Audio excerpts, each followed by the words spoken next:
Hola, ¿cómo están mis amados hermanos, amigos, consiervos, discípulos? Qué lindo poder estar otra vez en tu hogar o en el lugar donde me estés escuchando y poder disfrutar de lo que el Padre siempre nos depara. Buenas son sus misericordias cada mañana. ¿Cómo no esperar de Él lo mejor? Ahí donde estás. Vamos a entregarle al Señor esta reunión y vamos a adorar con un canto y vamos a seguir navegando por el tema que iniciamos la semana pasada. Padre, gracias te damos, oh Dios, por tu amor, tu misericordia, tu bondad. Digno eres de ser adorado, exaltado, aclamado. Bendito tu nombre sea, Señor. Santo eres tú. Desde ya ruego, Padre, por aquel que me está escuchando, si alguno está pasando alguna angustia, aflicción o adversidad o toma de decisión, muestra, Señor, muestra, Padre mío, por medio de tu abundancia, abúndalo en el amor tuyo, Padre, para que pueda encontrar respuesta. En el nombre de Jesús, tu Hijo, amén, amén y amén. Bien, adoremos juntos con este canto.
Misericordia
Bueno ha sido Él y por siempre lo será. Por eso, Señor, te adoramos, te bendecimos, te exaltamos. Digno eres de ser adorado. Aleluya.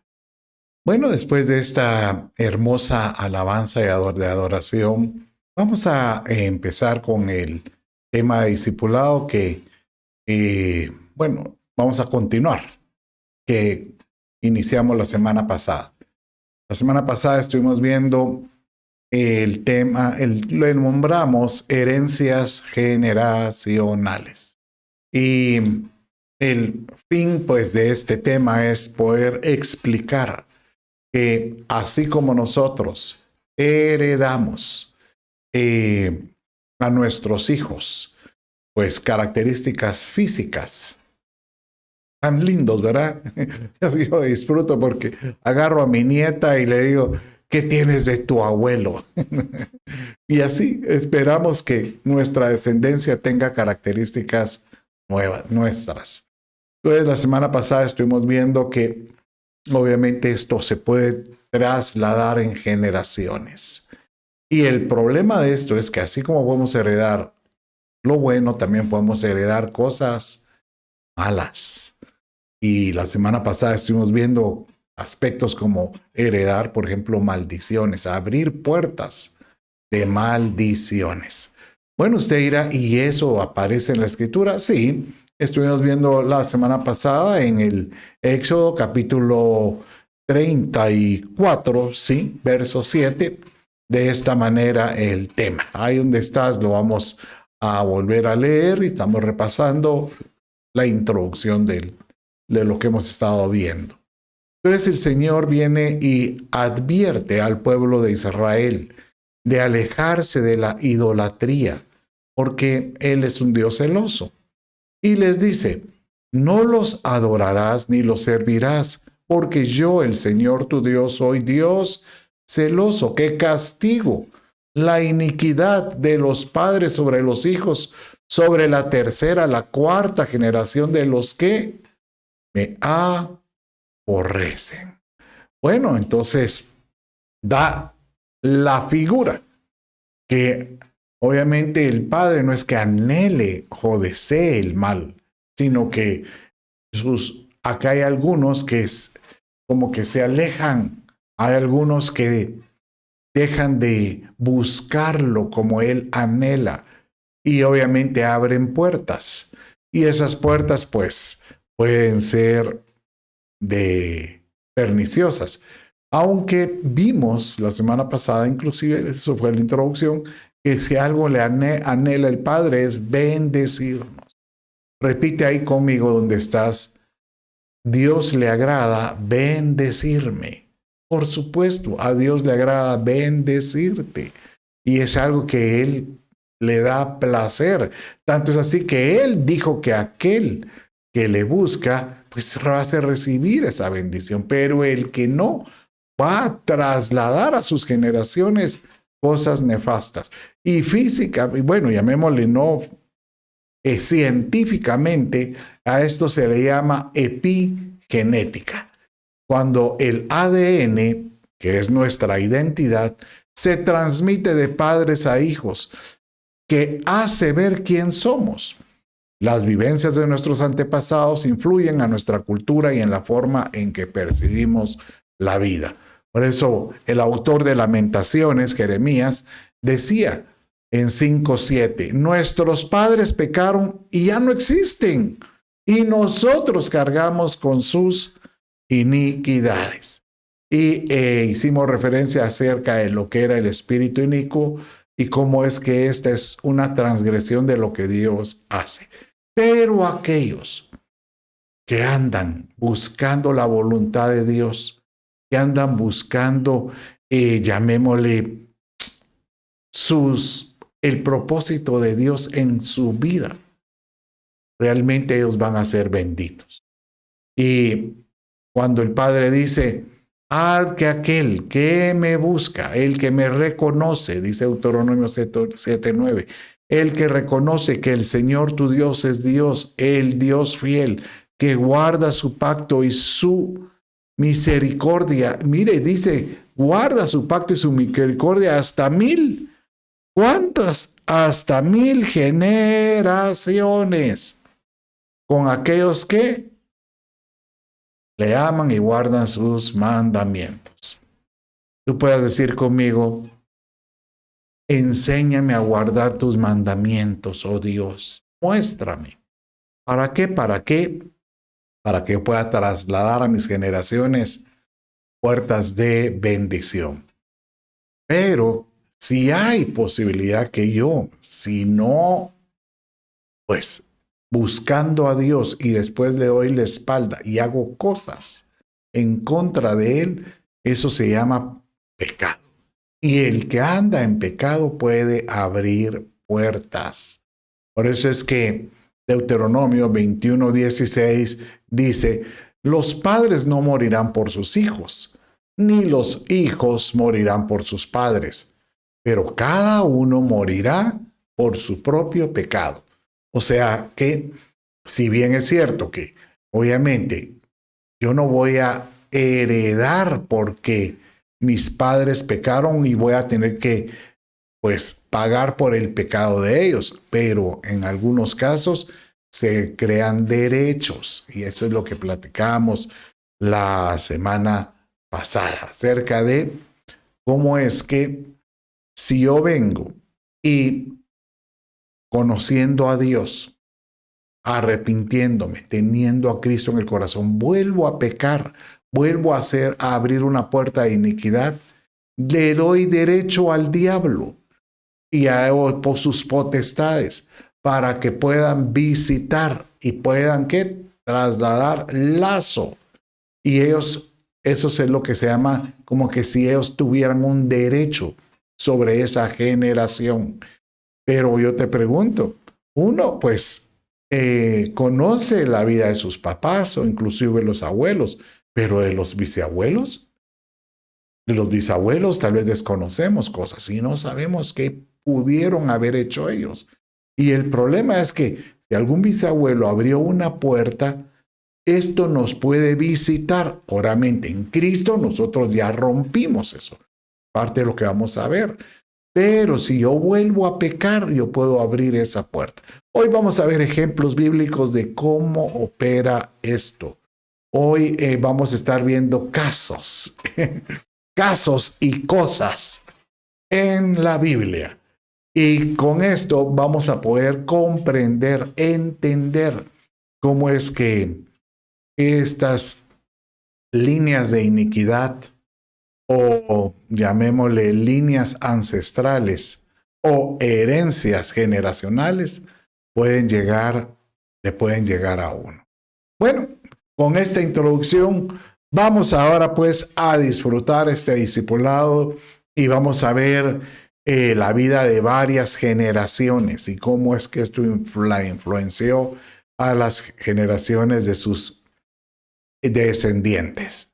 Bueno, el primero, y que es el que nos afectó a todos, llamémosle así, es aquello que se provocó en el paraíso, con los primeros padres, Adán y Eva. Ellos vinieron y en su desobediencia, que fue un pecado, se le llamó el pecado original, como decirte el primer pecado, pero este pecado trascendió de tal manera que quedó plasmado en toda generación futura hasta nuestros días. ¿Y por qué? Porque una persona que no tiene a Cristo, obviamente en ese lazo por un derecho de un pecado original. Como dice Romanos 5:12, léalo conmigo. Por tanto, como el pecado entró en el mundo por un hombre y por el pecado la muerte, pero mire, así la muerte pasó a todos los hombres por cuanto todos pecaron. ¿Verdad? Entonces, aquí tú podrías decir, pero no tiene, no parece ser justo. ¿Cómo es esto que estos que nacen, sí, que tienen que ver ellos con Adán y Eva? Bueno, oiga esto. Lo que pasa es que viene el Padre y Él tiene un plan perfecto de redención. Y dice, bueno, yo voy a dejar que libre albedrío de las personas, o sea, su voluntad, decida a quién buscar, si la bendición o la maldición, o al Dios de vuestros padres, o alejarte de, o buscar otros dioses. Pero cada decisión tiene lamentablemente sus consecuencias. Entonces, él ha querido revelarse desde las primeras generaciones a todo mundo.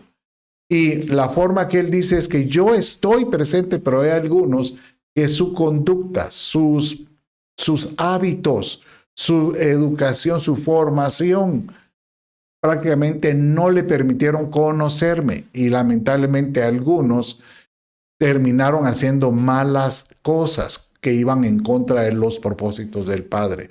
Estos, lamentablemente, terminaron siendo condenados. Y si mueren sin una redención, pues solo les queda el tribunal del, bueno, el tribunal que, el juicio del gran trono blanco. Y en ese juicio, pues van a ser condenados para perdición eterna. Pero aquellos que en el transcurso de los años de su vida logran conocer al Dios Padre y al Hijo Redentor como el que nos libera de cualquier lazo ancestral y sobre todo sobre este lazo que heredamos de Adán y Eva, ¿verdad? Entonces, claro, en Cristo nosotros podemos ser libres, pero nosotros tenemos que entregarle nuestro corazón al Señor para hacerlo. Aleluya. Bueno, vamos a seguir viendo ahora otro ejemplo. Y ahorita nos vamos a lo largo de la historia y vamos a entender sobre la vida de Abraham. O sea, imagínense, Abraham era llamado, obviamente, el padre de la fe. Abraham era el amigo de Dios, era un hombre que Dios llamó y él obedeció y salió de Ur de los caldeos para la tierra que él le señaló, porque él dijo, la tierra otra vez se volvió a pervertir después de Noé, pero yo tengo apartado un remanente que todavía me sirve y me busca. Y esto fue Abraham. Pero obviamente el enemigo, cuando sabe que hay alguien que está destinado a ser hijo, él va a querer quitar esa posesión o ese destino y va a querer estorbar. Y el padre lo único que puede hacer es decir, yo sé que ellos por su convicción pueden levantarse y pueden reprender toda obra del diablo por la autoridad que yo les he dado. Esto es hasta nuestros días. Bueno, pero ¿cuál es la historia de Abraham? Dice que cuando él en obediencia sale y empieza recorriendo la tierra, atraviesa, ¿verdad? La región me parece que era donde reinaba Abimelech, ¿verdad? Este rey Abimelech, pues recibió a Abraham, incluso Abraham era, llamémosle así, había desarrollado riqueza, porque no era pobre. Dios multiplicó lo que él tenía, su ganado, y todo lo que él tenía, y tenía inclusive personal que le trabajaba o esclavos a su cargo. Entonces dice que este rey Abimelech, cuando vio a Abraham, vio a la mujer que la acompañaba, que era Sara, y seguramente Sara debió haber sido muy guapa, muy bella. Y estamos hablando que ella tendría ya era más de 50 años, 55 tal vez años, ¿verdad? era muy hermosa. Y cuando Abimelech la mira, queda prendido de ella. De tal manera que viene y prácticamente, ¿qué pudo haberle él manifestado a Abraham? Que le dio a entender que le gustaba mucho a Sara. Y Abraham, ¿sabe cuál fue lo que le dijo? Ay, es que, ¿y quién es esta mujer? Ay, es que esta mujer es mi hermana.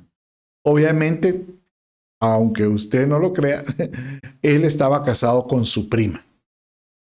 Pero a Abimelech, él la presentó como hermana. Entonces viene Abimelech y dice, aquí la hice. Pero léalo conmigo en la escritura. En Génesis 20, capítulo 20, verso 2 y 3, dice así. Allí Abraham presentó a Sara como su hermana y no como su esposa. Por eso Abimelech, que era rey de Gerar, ese era el lugar, mandó a traer a Sara para que fuera una de sus esposas. Y una noche, o sea que da la impresión que sí tuvo relaciones con ella. Y una noche Dios se le apareció en un sueño a Abimelech y le dijo, vas a morir, pues has tomado por esposa a la mujer de otro hombre. ¡Ja! Dios santo.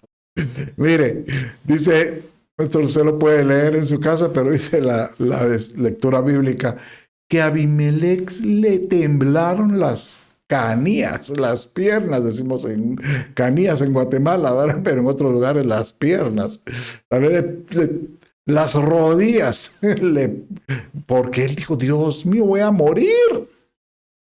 Y él manda a llamar a Abraham y lo regaña. Y le dijo, ¿qué has hecho? Es que tuve temor, porque si te decía que era mi esposa, a lo mejor me matabas a mí. Bueno, le devolvió a su esposa y en compensación, para poder, aquí sí fue para poder agradar a Dios, vino y le devuelve, lo llena de favores, o sea, le da, como decirte, dinero o le da posesiones para poder decir, mira, Abraham, la chorrié, la planché, seamos amigos. Y así queda la historia. Bueno, qué interesante, ¿verdad? Pasan los años. O sea, él, posiblemente Sara tendría ahí 60 años. A los 20 años más, queda esperando y nace Isaac. Isaac viene y dice la historia que él se casa. Bueno, Abraham manda a su siervo Elíasar y le encuentra mujer, que era Rebeca. Y a todo es una historia linda, cómo es que llegaron en cómo la halló, cómo la encontró. Y dice que sucedió algo similar. Hubo una crisis en la tierra y la verdad es que no determina la edad exacta.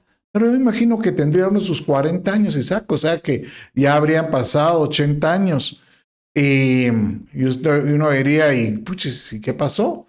Bueno, espérese. Vienen estos y tienen que atravesar la tierra de Gerar nuevamente.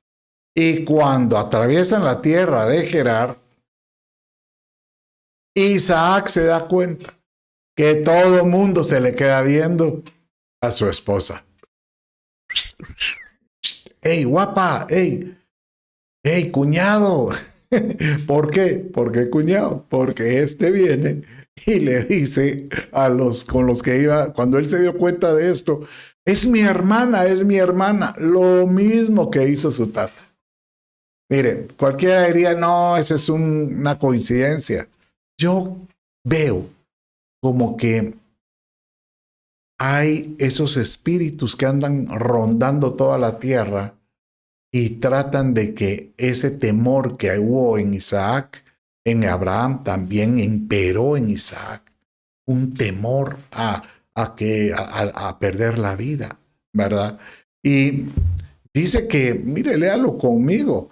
Entonces, el rey que estaba, en los versos anteriores dice que el rey que estaba en una ventana, mire, no dice que el rey la haya buscado. Bueno, el rey ya era viejo, ya era un hombre mayor. Obviamente, seguramente habían pasado unos sus 60, 80 años, no hice la historia exactamente, y ahí la gente tenía longevidad. Posiblemente el rey tendría unos 100 y pico de años. Y él no mandó a llamar a la mujer, sino que él la vio y en eso, mira, o sea, mire, cuando él pregunta quién es, porque él Isaac, hijo de Abraham, ¿cómo no? Y cuando él pregunta quién es ella, Isaac le dice, es mi hermana. Qué curioso. Y se van. Y yo creo que el rey, Abimelech, se quedó con esa incertidumbre. ¿No será que tal hijo, tal tata? ¿No será que tiene la misma maña de su papá de negar a su mujer?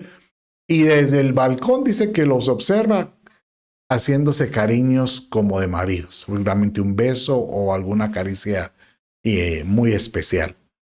Entonces él manda a llamar y le reclama y dice así entonces lo mandó a llamar y le reclamó, tú no me puedes engañar, ya lo hizo tu papá, ahora tú otra vez. Esta mujer no es tu hermana, es tu esposa. ¿Por qué nos has hecho esto? Porque obviamente Abimelech recuerda, si Dios me sentenció con la mamá de que me iba a matar. ¿Y qué hubiera pasado? Y le dice, si alguno de mis hombres hubiera tenido relaciones sexuales con ella, tú nos hubieras hecho culpables a todos nosotros. Porque si algo sabía Abimelech era que tanto Abraham como Isaac sí tenían una relación con el Dios Todopoderoso. Dios estaba con ellos. Entonces, usted puede imaginarse cómo se trasladó esto de una generación a otra. Qué tremendo. Qué increíble, ¿verdad? Bueno, ahora miremos, y algo similar pasa con los hijos de Isaac. Viene Isaac y tiene 2 hijos, ¿verdad? Bueno, de Rebeca, ¿verdad? Y uno se llamaba Esaú y el otro se llamaba Jacob. Pero ¿por qué le pusieron Jacob? Porque cuando estaba naciendo del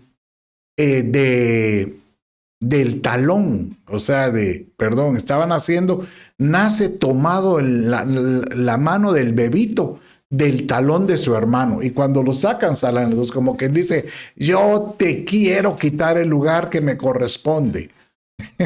Entonces, pero sale primero Esaú y por eso se le denomina a él que él es el primogénito. Y como primogénito tenía bendiciones. La bendición del primogénito y la bendición del hijo mayor, ¿verdad? Pero no cabe duda que cuando el engaño sucede, vuelve a imperar sobre estos. Porque la historia dice que crecen los hijos y Jacob viene y dice, mi hermano, por microsegundos no nací yo antes, yo me merezco la bendición que él tiene. Y vino y le negoció la primogenitura.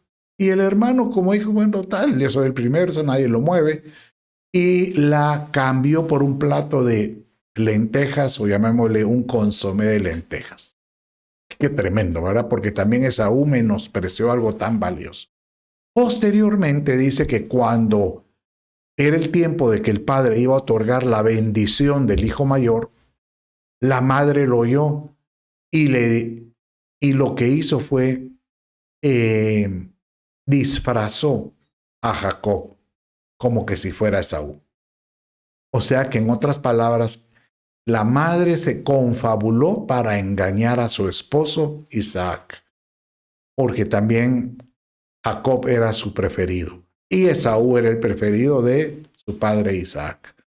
Entonces, el padre ya era ciego, Isaac era ciego, y bendice a Jacob creyendo que era Esaú. Cuando Esaú regresa con lo que el padre le había pedido, que era pues un consomé con un animal de su casa, y el padre se altera y dice, ¿qué ha pasado? ¿Qué ha pasado? ¿Cómo es posible que tú vengas? Y dice que le dijo, no te puedo bendecir porque yo ya otorgué la bendición a tu hermano. Él prácticamente te arrebató la bendición del hijo mayor. Y le ha entrado un odio a Isaac, que él vino y respondió, bueno, el padre, y le dice aquí en Isaías, Génesis 27:35, mire, y él respondió, Isaac, tu hermano vino con engaño y se ha llevado tu bendición, hijo. Y Esaú le dijo, mire lo que le dijo, con razón se llama Jacob el usurpador, porque me ha suplantado estas 2 veces. Me quitó mi primogenitura y ahora me ha quitado la bendición. Mire, es grueso esto, o sea, serio, porque ¿cómo es que un nombre hace que uno proceda y confabule de alguna manera? Porque si de Dios hubiera sido de que a Jacob le tocara la bendición del hijo mayor, pues él de una manera lo que hace es arrebata a Esaú. Bueno, se lleva a Esaú y queda Jacob como hijo mayor. Pero no, se adelantaron y de alguna manera hicieron algo que no era correcto. Y eso abre puertas, lo que hemos platicado hace un rato. El problema es que cuando uno hace un pecado y ya de por sí en esas generaciones hay potestades que aprovecharon el pecado de uno, por ejemplo, el pecado del engaño, como lo hizo Abraham con Sara cuando la presentó como su hermana, y lo mismo hizo Isaac, que la presenta a Rebeca como su hermana. El engaño es un principado. Se abren potestades que andan ahí esperando el momento, la oportunidad para poder poner su dardo, poder poner su semilla. Y aquí puso su semilla en Rebeca para poder engañar a su marido. Y de esta manera, pues Job tiene que huir porque Esaú viene y tiene la intención de matarlo. Pero ¿cómo es que ese pecado abre puertas? Porque eso siguió a Jacob y le hacen la misma movida. Así como Isaac tuvo una relación con su hijo, el usurpador, el tío de Jacob le hace lo mismo. ¿Cómo? Bueno, es una historia muy conocida. Viene y Jacob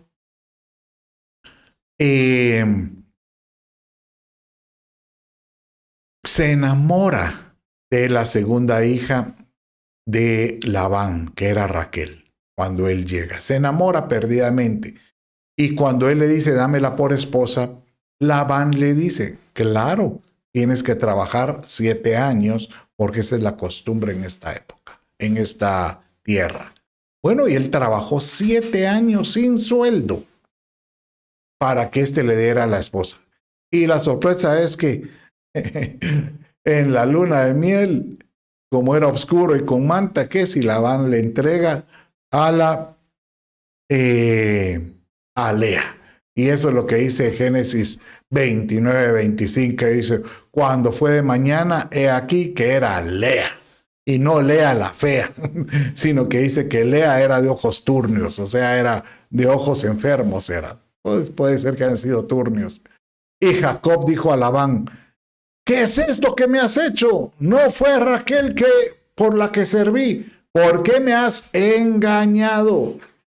La misma operación de engaño que él hizo, él estaba cosechando. Y no se queda ahí, porque posteriormente, cuando trabaja otros 7 años, ya llevaba 14, le entrega a Raquel, viene y le dice, tú no, porque viene Jacob y le dice, bueno, ahora me quiero ir. ¿Y cómo? Si no tenés ganado, no tenés nada. Pero todo lo que he trabajado, no, tú trabajaste para mí. Si quieres tener tu propio ganado, ve y trabájalo. Y viene y él presenta una alternativa. Le dice, mire, está bueno, yo te voy a cuidar tus ganados, pero todos aquellos que salgan pintadas, o sea, con manchas, van a ser míos. Está bueno, le dice Labán, yo no creo que sean muchos, pero tuvo la osadía de hacer una su artimaña ahí para que las ovejas cuando estuvieran pariendo pudieran salir manchadas, ¿verdad? Ahí cuenta la escritura cómo es, pero científicamente no se demuestra. Entonces, pero yo creo que fue de Dios, porque él se hizo muy rico con las ovejas manchadas. Y nuevamente, el Labán le engaña, porque cuando le iba a pagar, lo hizo trabajar varios años más, ¿verdad? Para poder tener derecho a lo que él tenía. O sea que tuvo varios engaños de parte de su tío Labán Jacob. Uno cosecha lo que siembra, o más bien dicho, diría, uno abre puertas para que ese espíritu que anda sobre esa familia o sobre tu cabeza pueda depositar su dardo o su semilla o lo que él tiene, ¿verdad? Sus huevos terribles. Bueno, vamos a seguir viendo y mire este otro caso que es muy particular, y esto es con la vida de David. Mire, David, el rey, ¿quién no quiere ser como David? Yo, la verdad, la vida de David me ha fascinado, me ha asombrado cómo es que este muchacho adoraba a Dios, buscaba a Dios. Él, cuando dice que él pasaba en los bosques cantando, y ahí es donde él compuso varias de las melodías de sus cantos, de los salmos que posteriormente le puso letra. Y David era un hombre guerrero, aguerrido, que logró cautivar a mucha gente que andaba en problemas similares, perseguidos, amargados, los necesitados, y siguieron a David. Y aún así él logró levantar un ejército de ellos, y con este ejército él logró tomar por posesión el reinado como rey de Israel, aunque la verdad que fue un rey el que le concedió esa oportunidad. Pero cuando él estaba ahí, es curioso que él hace cosas muy indebidas, pero muy, muy indebidas. Por ejemplo, cuando él ya había conquistado mucha de la tierra, él ya tenía su palacio, dice que en una de esas, él ya tenía esposas. Es más, David fue muy enamorado. Imagínense, llegó a tener 9 esposas. 9. Y dice que a lo largo, cuando él estaba en un tiempo, cuando los reyes salen a la guerra, él no salió a guerrear, dice, sino que él subió al terrado de su palacio, y cuando vio ahí en las casas vecinas, mira a esta hermosa mujer que se estaba bañando. Prácticamente él fue seducido por sus ojos, y él lo que hace es mandarla a traer, la embaraza. Cuando le cuentan que hay un niño por medio, él manda matar al marido, lo matan, o sea, prácticamente se convirtió en un homicida. Y dice la historia que él tuvo la reprimenda de un profeta, que prácticamente lo confrontó. Y la respuesta de David fue, yo sé por qué me sucede esto. Y él dice de esta manera. Mire en el Salmo 51, incluso eso quedó entre los salmos, registrado de esta manera. Dice así: oh Dios, porque aquí está hablando David con el Señor, contra ti, solo he pecado y he hecho lo malo delante de tus ojos, ¿sí? Adúltero, homicida, engañador. De manera que tú eres justo cuando hablas, porque ya había recibido la confrontación de Natán y le había dicho realmente su verdad. Y sin reproche cuando juzgas. He aquí, yo nací en iniquidad y en pecado me concibió mi madre. Mire, él sabía que posiblemente había algo que lo podía haber visitado. ¿Por qué? ¿Dónde sale que es? ¿Por qué él era hijo de fornicación? Bueno, ¿qué tipo de pecado pudo haber sido? Porque la historia dice que cuando llegó Samuel a ungirlo como rey, Dios le dio la orden de que fuera a la casa de Isaí, el padre de David. Y cuando Samuel lo procede a ungirlo, llama a cada uno de los hijos y Dios no le da la aprobación de ninguno de los hijos. Creo que eran 4.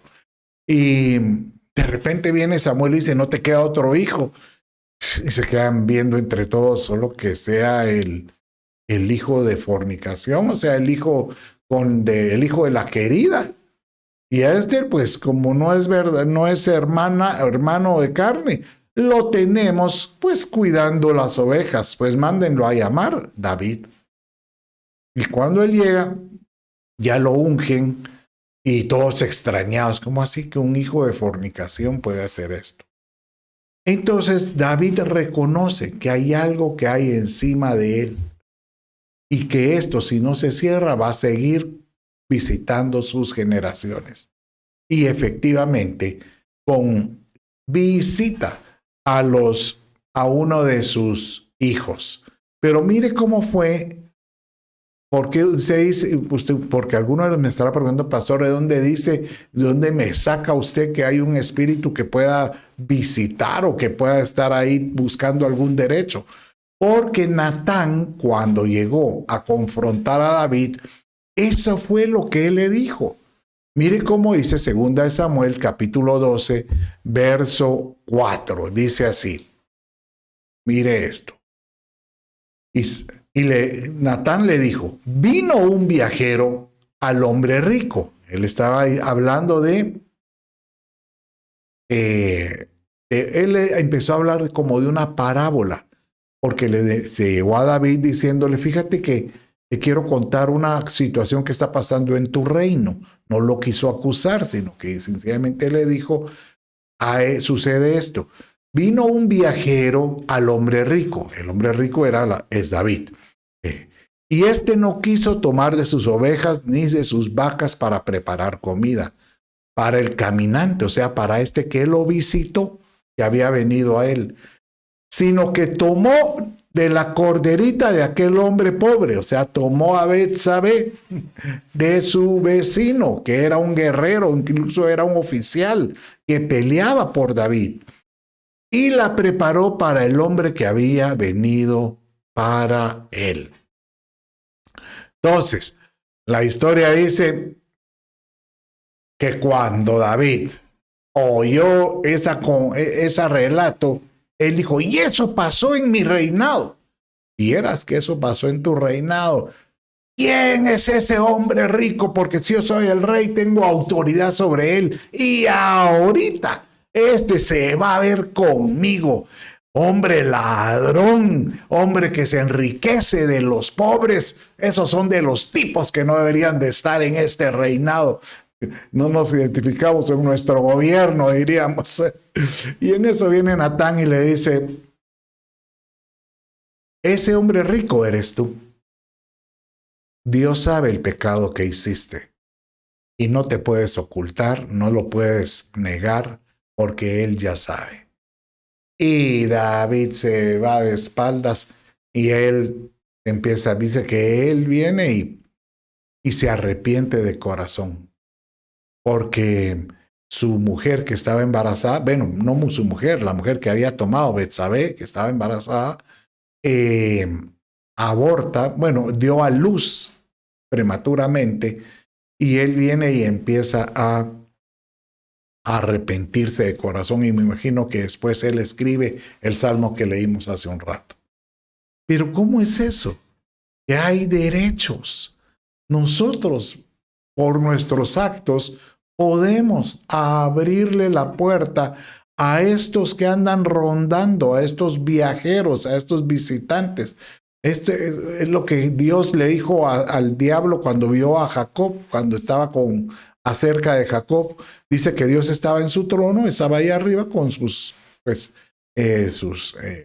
arcángeles y de repente aparece por ahí el Satanás, el diablo, y le dice, ¿y tú de dónde vienes? Y dice que él dice de rondar la tierra, de estar ahí viajando por toda la tierra como este viajero, como este caminante, ando buscando oportunidades donde yo pueda tomar, operar por los derechos que ya alguien me dio, ¿verdad?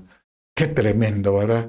Y sabe una cosa, que a David se le devolvió mucho de lo que él hizo, sobre todo con sus hijos, porque esto llega a generaciones.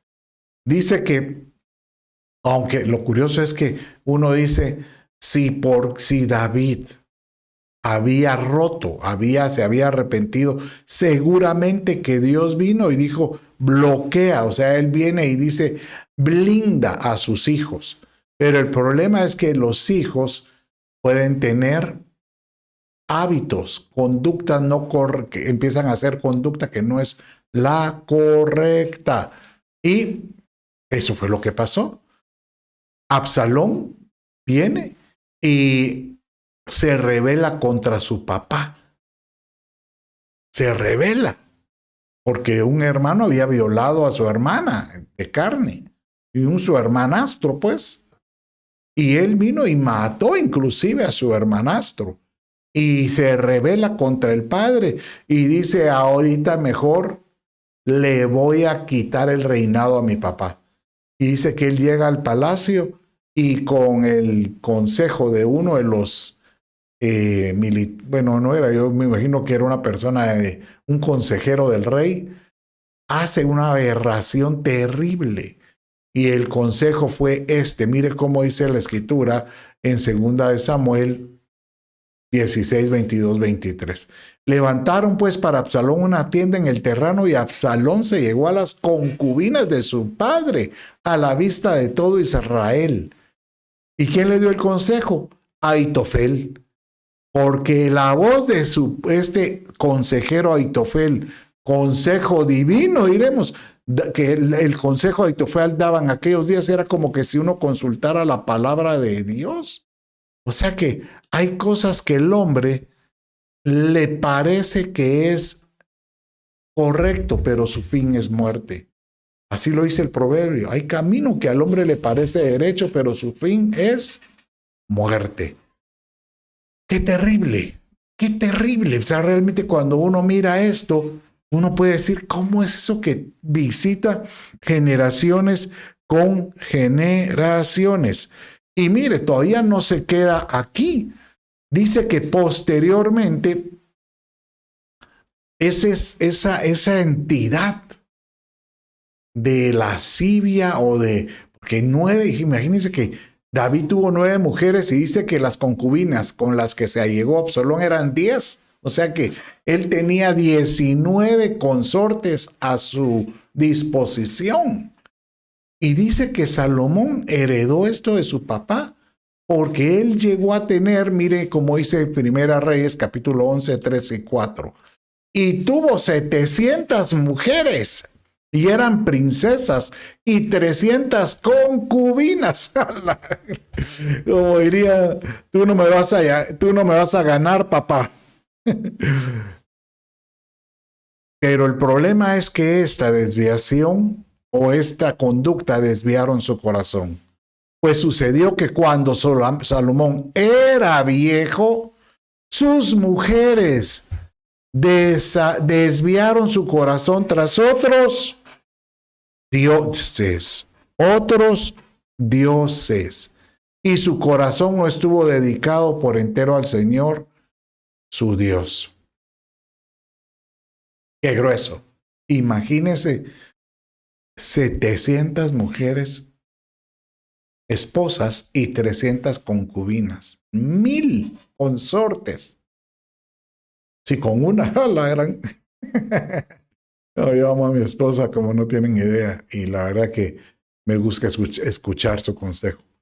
Pero realmente es terrible lo que sucedió, porque Salomón fue el hombre más sabio, dice, que ha habido sobre la tierra, y Dios le concedió el deseo de que él quería sabiduría como nunca.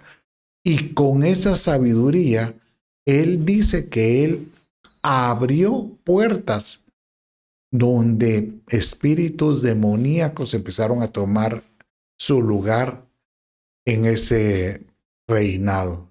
Tremendo. Y se nota pues porque él le abrió, dice que esto sucedió a lo largo de los años, que él le abrió templos a cada uno de estos dioses. Y fue terrible. Pero es curioso cómo es que esta línea de iniquidad continuó hasta, y hay mención de que todos los reyes que posterior a la vida de Salomón, sus descendientes, y un reino dividido, mantuvieron ese deseo de atender otros dioses, hasta que se levantó un rey que se llamaba Josías, 400 años después. Eran como 6 o 8 generaciones después. O sea que este era un tataranieto. Y este dice que cuando escuchó el libro de la ley, se golpeó, se dio cuenta de la línea de iniquidad que operaba en ellos. Y cuando él se arrepiente y él golpea su corazón y él dice, no es correcto lo que estamos haciendo, Dios le manda a decir y dice, así dijo Jehová, he aquí yo traigo sobre este lugar, sobre los que en él moran, todo el mal que habla este libro que ha leído el rey de Judá. O sea que todo lo que tú has leído es porque ustedes desde tus ancestros han abierto puertas para adorar a otros dioses, por cuanto me dejaron a mí y quemaron incienso a dioses ajenos, provocándome a ira con toda la obra de sus manos. Mi ira se ha encendido contra este lugar y no se apagará hasta que no se arrepientan. Y este rey dice que se arrepintió. Tanto se arrepintió que él dice, mire cómo dice, y así dice el Señor Dios de Israel, por cuanto oíste las palabras del libro. Por eso es importante leer la palabra. Y tu corazón se enterneció y te humillaste delante del Señor cuando oíste lo que yo he pronunciado contra este lugar, contra sus moradores, que serían asolados y malditos, y rasgaste tus vestidos y lloraste en mi presencia. Yo también, aleluya, dice el Señor, te he oído. Mire, ¿cómo es posible? Porque uno diría, pero miren, no dice que la maldición solo es en tercera o cuarta generación. Claro, tercera o cuarta generación ya no hay un espíritu que visite, pero si, por ejemplo, la cuarta generación vuelve a hacer lo malo, vuelve a dar otro derecho para que otras tercera o cuarta generación, y así se pueden mantener en generaciones y generaciones y generaciones por cuanto hacen lo malo, líneas de iniquidad. Pero lo que hizo Josías aquí fue cortar, y él vino y dijo, yo cierro y cancelo. Y Dios vino y lo escuchó y dijo, por cuanto has hecho, él canceló por lo que el Josías hacía. Pero le dijo, lamentablemente te quiero decir que aunque tú lo hayas cancelado, tus descendientes van a volver a abrir o van a volver a abrir la puerta para que la línea de iniquidad caiga. ¿Y cómo fue?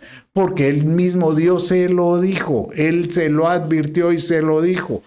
Mire, dice en 2 Reyes 22:20, el verso que sigue: por tanto, aquí yo te recogeré con tus padres y serás llevado al sepulcro en paz. O sea, tú hiciste bien, has roto la iniquidad.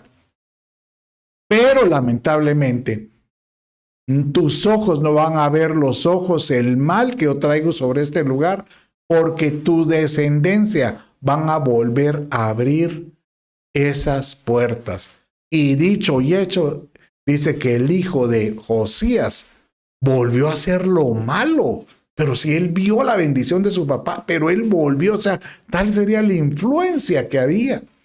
Y el enemigo aprovecha esto.